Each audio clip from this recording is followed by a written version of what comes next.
Bienvenidos al podcast de Cirujana y Humana, donde hablamos de medicina de forma cercana. Empezamos.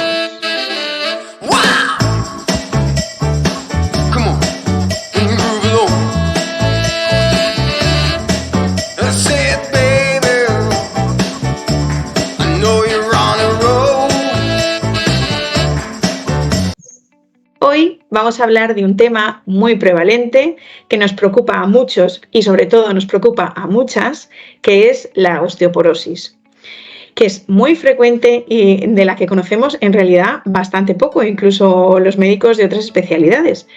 Para hablar de este tema contamos con la ayuda y con la gran suerte de tener a la doctora Amalia Gil. Bienvenida, Amalia. Muchas gracias. Bueno, yo soy Amalia, pertenezco al servicio de reumatología de la Fundación Jiménez Díaz. Me formé aquí, aunque soy cordobesa de nacimiento, pero bueno, llevo ya aquí unos años y la verdad que es un tema que me gusta y que creo que es de interés. No se te nota en el acento, ¿eh? Menos mal que no lo has perdido. Es genial. Amalia, cuéntanos cuáles son tus aficiones. Bueno, pues mis aficiones son pasar tiempo en familia. La verdad que para mí es una prioridad estar con mi hijo y con mi familia y bajar al sur cuando puedo y disfrutar de todo lo positivo que eso tiene. Y también me gusta mucho la nutrición. De hecho, en su momento me planteé hacer nutrición antes que medicina y ahora lo hago compatible con mi día a día, ¿no? Me interesa mucho lo que comemos y en la osteoporosis además incido mucho en ello, ¿no? En los hábitos también de la alimentación que tiene mucho que ver. Pues muy bien, ya te pescaremos para hablar de eso en otro episodio seguro, vamos. Bueno, para empezar, Amalia, ya que vamos a hablar de un tema tan frecuente como es la osteoporosis, yo quería que nos explicaras qué es la osteoporosis, porque yo creo que todos tenemos un poco así una idea un poco vaga de lo que es, pero nos gustaría que tú nos explicaras qué es la osteoporosis. Bueno, la osteoporosis es una enfermedad en la que el hueso tiene una densidad baja. ¿Eso qué quiere decir? Pues que el hueso, que en una estructura normal es más sólido, digamos, en este caso se vuelve más poroso. Hay como huequitos en el hueso y eso hace que sea más frágil. Es decir, que tengamos más tendencia a que ese hueso se pueda fracturar porque pierde calidad, ¿vale? No lo podemos confundir o no debemos confundirlo con la artrosis, que muchos pacientes la confunden porque la artrosis al final es un desgaste de la articulación en sí, y esto es simplemente los cimientos, es lo que yo le explico al paciente, ¿no? Que los cimientos están un poquito más débiles porque por dentro pues esa estructura no es tan fuerte como debería. Entonces, bueno, pues así a grandes rasgos la osteoporosis es eso. La diferencia, yo no sé si esto es para los pacientes o la osteoporosis en sí no tiene por qué doler, lo que duelen son las consecuencias, o sea, las fracturas, pero una osteoporosis en principio es algo silencioso, ¿no? Mientras que una artrosis sí que es dolorosa. Claro, eso es lo que yo le transmito a los pacientes y por eso es tan difícil, ¿no?, que hagan un buen cumplimiento del tratamiento, porque es muy difícil que la perciban, ¿no? Sí es verdad que algunos estudios sí dicen que en estadios más avanzados puede haber un dolor óseo que podría manifestarse como eso, ¿no? Pero lo normal y lo frecuente y del día a día los pacientes que se ven es que no duela, que sea una enfermedad totalmente silenciosa y no por eso menos importante, ¿no? Que eso es importante incidir también con ello. Claro, y ahí está el peligro, ¿no? Que no le hacemos caso hasta que a veces ya está bastante avanzada. ¿Es más frecuente en mujeres o esto es un mito? No, eso es más frecuente efectivamente en mujeres, sobre todo porque cuando llega la menopausia, ¿no? Pues perdemos esos estrógenos que es un aporte o un nutriente para el hueso. Entonces, cuando se produce ese momento hay un pico de descenso muy importante a partir del cual la calidad del hueso pues se va perdiendo, ¿no? Entonces, sí es verdad que en mujeres es sumamente más frecuente, aunque también se ve en hombres. Lo más normal es que cuando se vea en hombres tengan otros problemas asociados, ¿no? O tengan algún problema endocrino o tengan algún problema de nutrición, incluso de alcohol o de tabaco, ¿no? Pero lo más frecuente en reglas generales es que efectivamente sean mujeres. Me gusta que llames la atención también sobre el tabaco, porque en este podcast, en todos los episodios, siempre, hablemos de lo que hablemos, siempre sale de fondo ahí el tabaco, que somos bastante fuertes con esto. Entonces, hay unos factores predisponentes. Uno de ellos será un factor hormonal, por lo que nos estás diciendo. Hay otro tipo de factores, es decir, medicamentosos, de otras enfermedades, como has dicho, endocrinas, que no sé si te gustaría explicarnos un poco más esto. Sí, claro. O sea, aunque el factor hormonal sea el más importante, siempre hay que tener en cuenta otros factores secundarios, ¿no? Como por ejemplo los fármacos. ¿Qué fármacos le damos bastante importancia? Por ejemplo, los corticoides, ¿no? Sobre todo tomados de forma continua, no una dosis esporádica para una crisis asmática, sino pacientes que lo requieren durante mucho tiempo. Eso también tiene una relación directa con la pérdida de calidad del hueso, ¿no? También en pacientes, por ejemplo, que en tratamiento con inhibidores de la aromatasa, que son unos tratamientos específicos que se utilizan en cáncer de mama, pues también en esos pacientes los seguimos muy de cerca y además somos más estrictos en cuanto a los parámetros o los límites de tratamiento porque también tienen un factor de riesgo, ¿no? para desarrollarlo. Otros fármacos, pues los antiepilépticos, otro fármaco que no es tan conocido pero hay que tenerlo en cuenta, el omeprazol, el consumo crónico del omeprazol. Anda, eso no sabía yo, fíjate. Yo también aprendo, ¿eh? Sí, el omeprazol es verdad que cada vez menos se intenta perfilar más el paciente y no ponerlo o durante tanto tiempo, pero es verdad que el omeprazol es un factor de riesgo. Y aparte de eso, pues enfermedades reumatológicas, ¿no? Enfermedades inflamatorias crónicas, esa inflamación mantenida también puede debilitar el hueso, especialmente la artritis reumatoide que nosotros vemos lógicamente, las espondiloartropatías. En esos casos también lo tenemos que tener en cuenta y luego en enfermedades endocrinas, ¿no? Por ejemplo, todas las relacionadas con el paratiroides, con el tiroides, todas las pacientes que están suplementadas, todo ese conjunto de pacientes, pues siempre antes de lo normal, que suelen ser los 65 años, pues sí que nos las remiten a consulta para que las valoremos. Es muy interesante lo que nos cuentas. Y aparte me viene a la cabeza mi madre que siempre nos decía de pequeños, poneros al sol que hagáis vitamina D. La vitamina D, que ahora está, a ti que te gusta la nutrición, está tan de moda y que todos tenemos la vitamina D baja en España. Es súper curioso, pero es así. ¿Qué papel juega la vitamina D? Tenemos que hacerle caso a nuestras madres cuando nos dicen, ponte un poco al sol, que te dé el sol y que haga vitamina D para los huesos.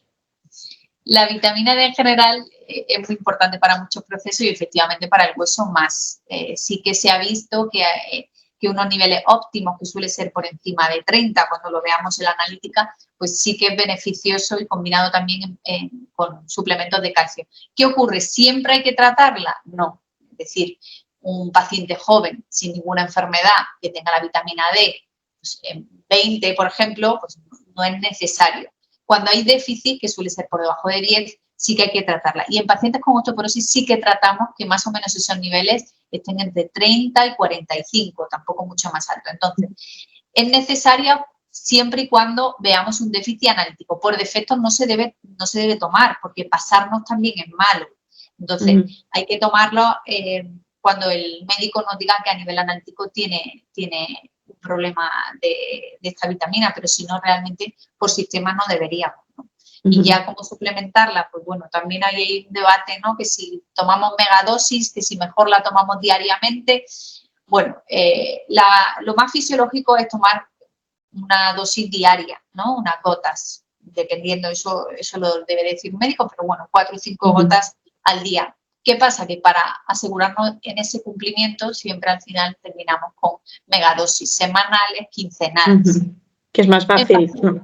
Claro, es más fácil para el cumplimiento. Hay pacientes que igual son un poco más reticentes a tomar tratamientos y se le dice que tengan esa exposición solar como mínimo 10-15 minutos en horas que no sean punteras y en cualquier zona del cuerpo. Incluso les decimos, pues salgan a la terraza y saquen los brazos.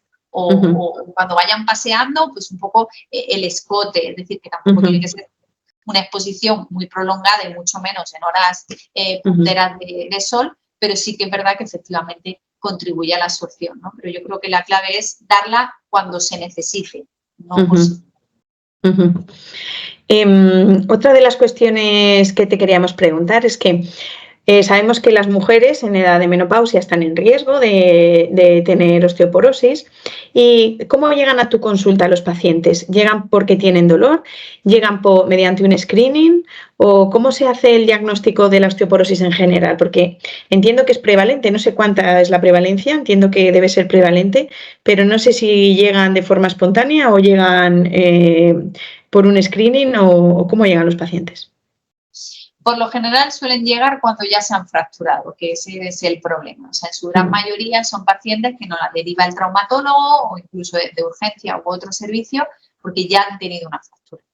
Entonces, bueno, esas pacientes ya tienen normalmente una osteoporosis más avanzada. Por regla general, el screening se suele hacer a partir de los 65 años. El médico de cabecera, independientemente de los factores de riesgo o las enfermedades que tenga el paciente, nos la manda. ¿Vale? No todo, ni muchísimo menos, porque no es un problema que tengamos tanta conciencia, pero a partir de los 65 años nos llegan pacientes que no tienen ningún tipo de fractura ni otros problemas o enfermedades, pero nos la remiten para que hagamos un screening, ¿no? ¿Cuándo se hace antes? Pues, por ejemplo, en pacientes que tienen una menopausia precoz, menor de los 45 años, o en pacientes, como he comentado antes, ¿no? Con otras enfermedades u otros tratamientos que predispongan a que puedan tener osteoporosis a edades más tempranas. Una vez que tenemos... Ay, se ha quedado congelada la imagen, espera. Ahora. Ay, creo que la conexión es lenta. Ahora bien, ahora te veo. Una vez que tenemos el diagnóstico en tu consulta, o por lo menos la sospecha por una fractura, ¿qué es lo que se le hace a los pacientes en la consulta? ¿Se les hace una densitometría? ¿Se les hace una analítica? ¿O qué se busca y qué se les pide? Normalmente, lógicamente, una densitometría es lo primero, luego se le hace una analítica hormonal básica con tiroides, paratiroides, por supuesto calcio y vitamina D, y a veces, pues dependiendo también de la edad y las circunstancias, se amplía alguna otra cosa más, pero fundamentalmente una analítica de sangre, orina y densitometría. La de orina a veces se amplía a una orina de 24 horas para ver si el paciente pierde calcio, que se puede poner un tratamiento para retener ese calcio, y en otras ocasiones, y sobre todo si hay antecedentes de fracturas, se le pide una radiografía de columna. ¿Por qué? Para ver si el paciente ha tenido fracturas, si han pasado más desapercibidas y para nosotros de cara al tratamiento es importante, o incluso si a futuro las tienen para tener una radiografía de referencia y que podamos comparar si realmente son más recientes o más crónicas. Y una vez que se ha producido la fractura, ¿podemos hacer algo? Porque se supone que la pérdida ya es bastante grande. ¿Hay algún tipo de tratamiento? ¿Hay alguna cosa que podamos hacer? Sí, claro, por supuesto. Y además eso es importante transmitirlo, que ni mucho menos está todo perdido. Hay pacientes incluso que consiguen recuperar un poquito de masa ósea, de calidad de su hueso, puede mejorar. Porque normalmente el tratamiento de la osteoporosis hay un balance que yo le explico al paciente, ¿no? Que hay un tipo de célula que destruye hueso, digamos, y otro que lo forma, ¿no? Y eso es un balance que está equilibrado en un paciente normal, sano. ¿Qué ocurre en este tipo de pacientes? Pues que normalmente la formación ha bajado y se destruye más hueso, de ahí que el hueso sea pues, más poroso, ¿no? Como comentaba. Entonces, los tratamientos van un poco en línea de compensar este mecanismo, ¿no? O bien intentando que no se destruya tanto hueso, o bien intentando formar más hueso, de tal forma que es raro que en un paciente que ya haya tenido una fractura de repente le quitemos, digamos, la osteoporosis, ¿no? Para que nos entendamos, pero sí que podemos mejorar muchísimo y más aún teniendo en cuenta que cuando se produce una fractura, en ese año posterior a ella hay un riesgo de refractura muy importante, entonces tenemos que actuar con tiempo y tratar y mejorar esa calidad de hueso. A veces se ve manifestada en la densitometría, que puede mejorar, por supuesto que sí, pero lo que tenemos claro es que fortalecemos ese hueso, aunque incluso en la densitometría no se manifieste, ¿no? Entonces sí que es importante tratar y no está todo perdido, sin duda. Hablábamos antes de que la osteoporosis en principio no produce dolor, pero sabemos o todos conocemos, pues tenemos pues nuestras abuelas o conocemos vecinas que con los años se van como encorvando y dicen que tienen dolor, aunque no tienen una fractura en sí, tienen como lo que se oye o lo que oímos son como pequeñas fracturas o microfracturas. ¿Esto es real? Realmente esas microfracturas a nivel de la osteoporosis o para nosotros no tienen importancia. Esas microfracturas ocurren porque digamos el platillo vertebral, ¿no? Las vértebras, la parte superior o inferior del platillo que articula con la otra vértebra, pues se debilita, se degenera, se agrieta y se producen pequeñas fracturas que nosotros, dependiendo del porcentaje, pues le damos importancia y consideramos que realmente ese hueso está frágil o simplemente que está desgastado, ¿no? Que hay un poquito un proceso degenerativo, que hay artrosis. Entonces, puede doler, por supuesto, al final entra dentro del cuadro de una patología degenerativa, ¿no? De artrosis, de desgaste articular, pero no tanto porque sea un proceso relacionado con la osteoporosis, no tanto porque el hueso en sí sea frágil, sino porque se va desgastando, se agrieta y se producen pequeñas fracturas. Por supuesto que puede doler, al igual que la artrosis, pero eso no quiere decir que la osteoporosis esté doliendo, ¿no? Sino que hay un proceso degenerativo de base. Estamos viendo, sobre todo cuando hablamos de osteoporosis, pues mucha gente piensa en la columna, pues eso, en las fracturas, pero también hay que pensar en las caderas y en el resto de los huesos, porque es en todos los huesos de forma generalizada, ¿no? Sin duda, sin duda. Yo creo que al final, además, yo creo que tenemos que insistir mucho en la fractura de cadera porque tiene mucha morbimortalidad en pacientes que están muy bien y les descompensa de tal forma y a veces tienen unos resultados muy malos. Y la calidad de vida en cuanto al resto de fracturas. Una fractura de muñeca, una fractura de hombro, una fractura de tobillo. Todo eso son fracturas que en su gran mayoría se consideran por fragilidad. Entonces, pacientes jóvenes que no tienen ninguna patología y con una caída que puede parecer de bajo impacto, que se resbalan, pues pueden tener una fractura. Entonces, ya no es solo la fractura vertebral, sino efectivamente todas las fracturas que son por fragilidad, ¿no? Que engloban muchas más. Volvamos a los tratamientos. ¿Qué tipos de tratamientos hay? Porque has hecho una introducción que es, hay células que como que rompen el hueso y hay células que lo crean. Entonces, yo creo que los tratamientos también van un poco enfocados por ahí. Si nos pudieras decir unos que la destrucción como que se detiene un poco, otros que hacen que se forme más hueso o combinación de ambos. ¿Qué tipos de tratamientos tenemos para la osteoporosis? Pues, ¿qué ventajas tienen también y qué inconvenientes? Porque también tienen inconvenientes. Por supuesto, como todo, sí, sin duda. Entonces, bueno, pues siguiendo un poco la línea que comentaba, ¿qué tratamientos frenan esa resorción o que esa célula, digamos, se coman hueso, ¿no? Hablando un poco. Pues esos son fundamentalmente los bifosfonatos, ¿no? Los bifosfonatos es el fármaco que se suele utilizar en primera línea, sobre todo los bifosfonatos orales, que son fármacos que los pacientes conocen como los fármacos que tienen que estar mucho tiempo en ayunas, que es una hora antes, luego tienen que pasar tiempo de pie. Realmente son unos fármacos muy conocidos, antirresortivos, que los hay orales o intravenosos. El intravenoso se pone en el hospital y es anual, ¿vale? Entonces, estos tratamientos, pues dependiendo, pero suele variar la duración, 6, 7, 10 años como máximo y 6 años en el caso del intravenoso. ¿Qué fármacos facilitan la formación? Pues fármacos como la teriparatida, que es un osteoformador, que es de administración diaria, que es una inyección, dura 2 años o se debe administrar durante 2 años y es verdad que para los pacientes es un tratamiento muy incómodo, pero es muy efectivo, sobre todo en pacientes que ya han tenido fracturas. ¿Este es el Prolia que dicen los pacientes o cuál es? El Prolia es otro fármaco que los pacientes además lo refieren mucho en su entorno y es un fármaco que se administra cada 6 meses y es una inyección y es, como los bifosfonatos, también antirresortivo. También muy bien. ¿no? O sea que de la familia de los antirresortivos, digamos que tenemos estos 3, ¿no? El intravenoso, los orales y luego el Prolia. Y de los osteoformadores tenemos la teriparatida y otro que ha salido hace relativamente poco que se llama el romosozumab, que tiene también una acción dual, ¿no? Tiene un poquito de antirresortivo y un poquito de formador. Y ese se administra durante 1 año. Respecto a los beneficios, bueno, beneficios lógicamente muchísimos, sobre todo los osteoformadores ya en pacientes con fractura y los bifosfonatos o el Prolia en pacientes o bien de forma preventiva, que no han tenido fractura, pero tienen factores predisponentes a tener un hueso más frágil, o bien en pacientes que tienen una osteoporosis, pues más leve, ¿vale? En su gran mayoría. Y el Prolia, pues también se utiliza en gente más mayor, que es más cómodo para ellos porque se administra cada 6 meses, muchos se lo administran en el centro de salud y es muy cómodo para ellos.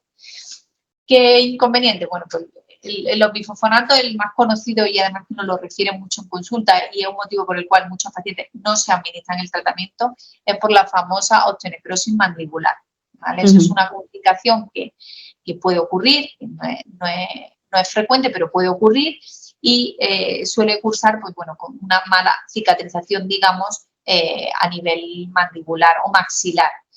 Suele haber otros factores predisponentes y además hay que tener un poco en cuenta que no siempre ocurre y nosotros cuando lo advertimos tenemos en consideración otros factores de riesgo del paciente. Entonces, lo normal es que se pueda poner en todos los pacientes y que no dé complicaciones, ¿vale? Siempre decimos que cuando se tomen bifosfonatos vayan al dentista, se hagan una revisión, vean que está todo bien y así lo puedan iniciar con tranquilidad.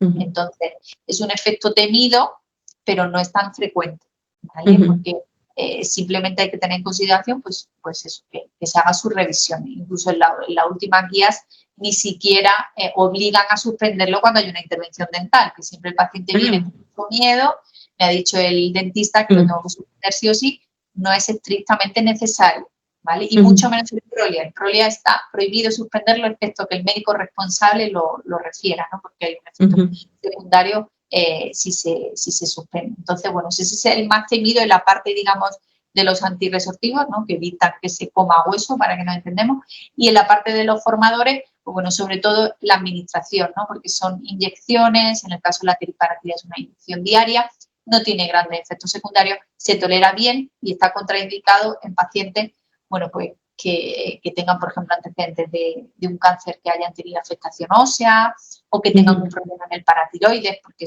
la teriparatida es un fármaco parecido a la función que hace la hormona del paratiroides. Entonces, lógicamente, si se tiene un problema a ese nivel, tampoco se administra.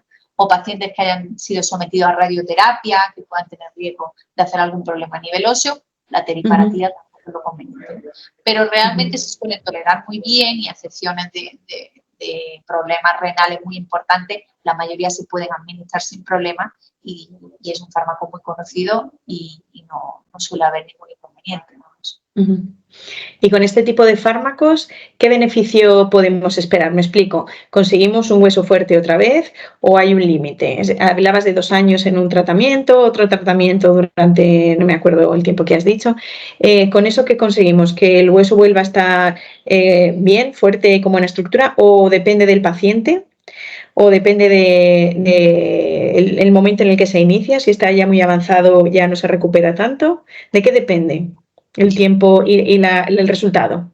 Bueno, estos tratamientos tienen un tiempo de uso no tanto porque tengan un límite de beneficios, sino porque normalmente es lo que se ha estudiado y el perfil de seguridad del fármaco. Por ejemplo, los bifosfonatos sabemos que si nos pasamos de años, por ejemplo, 10 años en los que se toman por boca o 6 años en los que se inyectan, pues sí que podemos tener, nos podemos pasar al otro lado y tener un hueso demasiado duro, ¿no? Que es lo que ocurre que se producen fracturas atípicas que se llaman, ¿no? Entonces, por eso se limita el tiempo del tratamiento, no tanto porque tengamos un límite de mejoría. La mejoría va a depender de muchísimas cosas.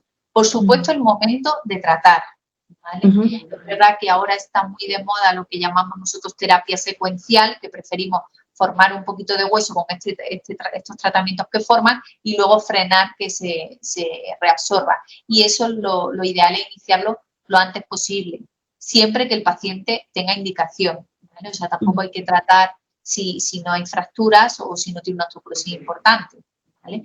Pero siempre va a depender, efectivamente, aparte del momento, de las otras enfermedades que tenga el paciente, que el paciente lleve una dieta equilibrada, en productos sobre todo ricos en calcio, que haga ejercicio, o sea, todo eso va a sumar. Hay pacientes que con un mismo tratamiento presentan mejoría y otros no la mejoría que esperamos. Pero sí en todos ellos la reducción del riesgo de fractura está demostrada, aunque la densitometría, insisto, no presente la mejoría esperada, ¿no? Muchas veces el paciente se desespera, pero si es que doctora no me ha mejorado nada. Le digo, sí que ha mejorado, pero no se ve, ¿vale? O sea, que no todos los resultados densitométricos, sino que mucho más la reducción de las posibles fracturas que podría tener. Esto es importante porque es lo que tú dices, a veces la densitometría te desilusiona, pero sí que ha hecho eso, reducir el riesgo de fracturas que tiene uno. Eso en cuanto al tratamiento, una vez que tenemos ya la osteoporosis establecida. Pero vamos un poquito antes. Vamos a ver si podemos hacer algo para prevenirlo. La gente de 40, 50 años, antes de que lleguemos a ese momento, antes hablabas del momento de la menopausia. Nosotros podemos hacer algo porque se oye, no, tienes que hacer deporte de fuerza, otros no, deporte de fuerza no, tiene que ser deporte no sé cómo. ¿Esto de verdad previene la pérdida de masa ósea?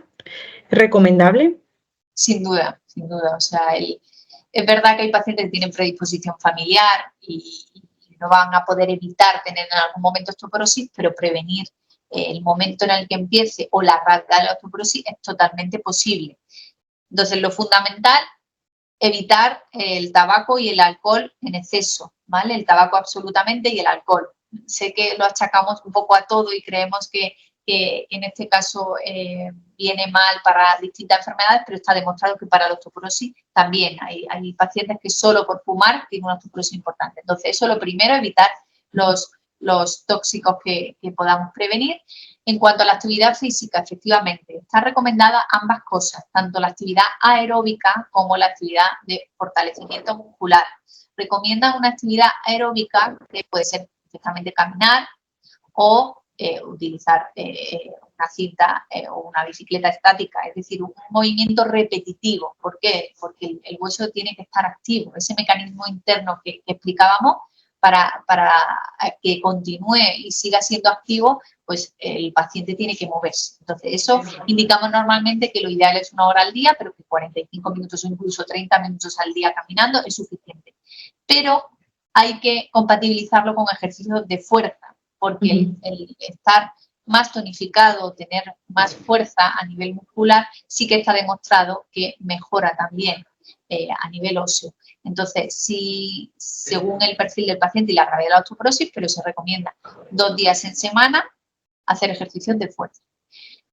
Pesas pequeñas, ejercicios con gomas, que son muy pocos traumáticos y además mejoran a nivel muscular, pero complementar ambas cosas es importante.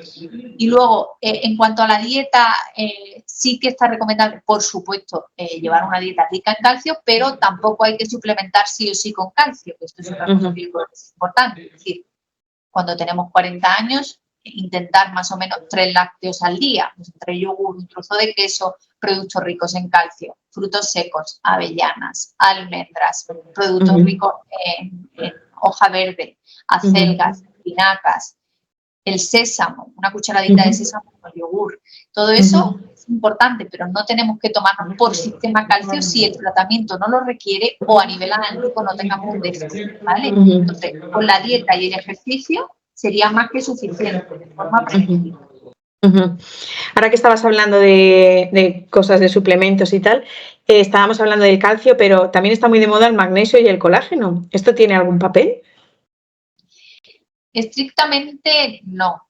Es decir, el colágeno, por ejemplo, a nivel de la osteoporosis no hace absolutamente nada. A nivel de la artrosis, dependiendo qué tipo de colágeno, cómo esté sintetizado, cómo se absorba, sí que puede llegar a nivel articular y, bueno, en algunos casos podría suponer algo de mejoría. Pero, bueno, yo por lo general no lo pauto, digamos, pero tampoco lo contraindico, ¿no? En cuanto al magnesio, realmente nosotros no recomendamos magnesio por sistema. ¿Vale? Sí que hay algunos suplementos que vienen con el magnesio y forma parte un poco del metabolismo del calcio, ¿no? El funcionamiento de cómo se reponen esos huesos y esos nutrientes, pero tampoco lo hacemos por sistema, ni muchísimo menos. Estrictamente para la osteoporosis, con tener unos niveles adecuados de calcio y vitamina D es más que suficiente. Has comentado hace un momento una cosa que me ha llamado la atención y que hay tendencia familiar. Es decir, si tu madre tenía osteoporosis, es muy probable entonces que tú tengas osteoporosis.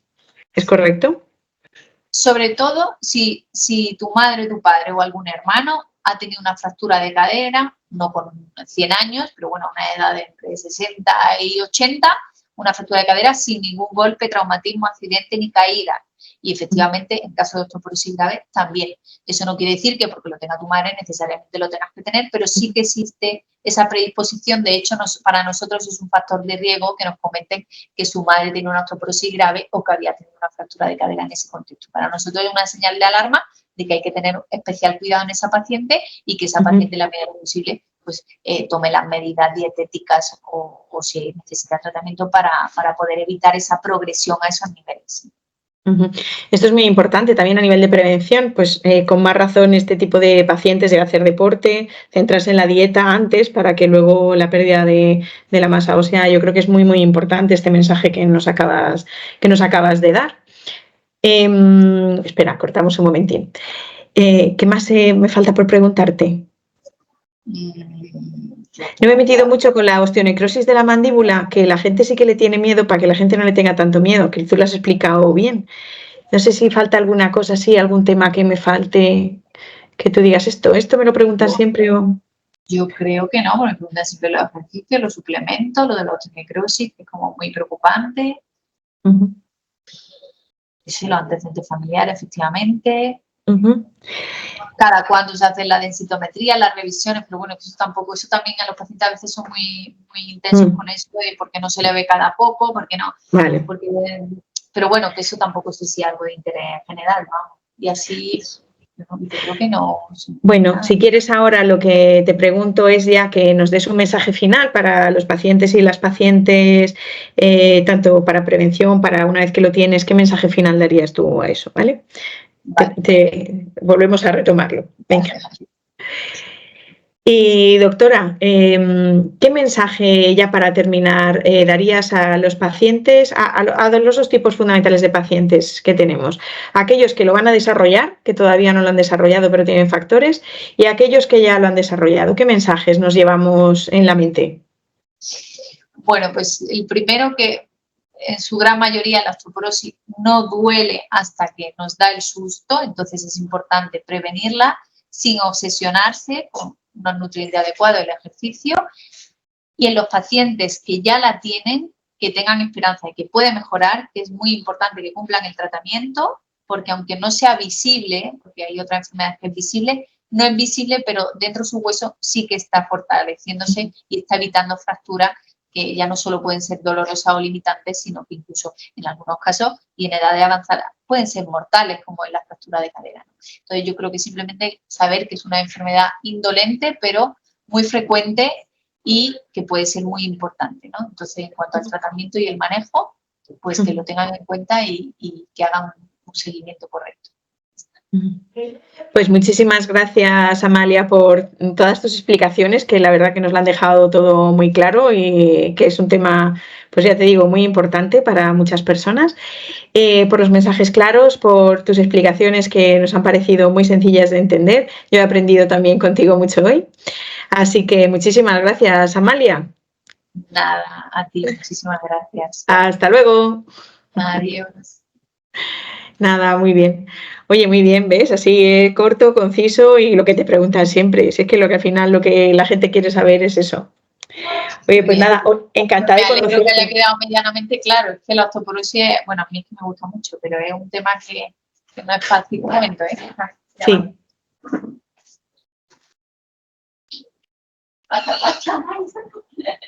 Sí, que te he ido. No te preocupes, si me voy ya. Que nada, yo espero que se haya entendido. A veces no sabía si meterme mucho en medicina, si quedarme corta, si explicarlo técnicamente. Es lo que tú, yo creo que se ha entendido bien. Si luego hay que ampliar, pues bueno, ya ampliaremos con un podcast segunda parte osteoporosis. Nada. Este episodio que sepas que es por mi madre, que tiene mucho interés porque tiene una osteoporosis de caballo y siempre me está diciendo, ¿cuándo vas a hablar de la osteoporosis? ¿Cuándo vas a hablar de la osteoporosis? Digo, no te preocupes, que buscamos a alguien para hablar de la osteoporosis. Así que vamos. Está bien porque la gente se preocupa mucho, se preocupa antes de tiempo y los que deben de preocuparse no se preocupan. Claro. Está como un poco, yo creo que es un tema muy interesante. Sí, sobre todo a nivel de la prevención, que es cuando de verdad también podemos hacer cosas, que cuando te das cuenta, eso, con la fractura que tú dices, que es lo que yo quiero también llamar la atención, que ya ahí estamos mal, y tiene que ser antes también. Eso nos olvida. Bueno, pues muchas gracias.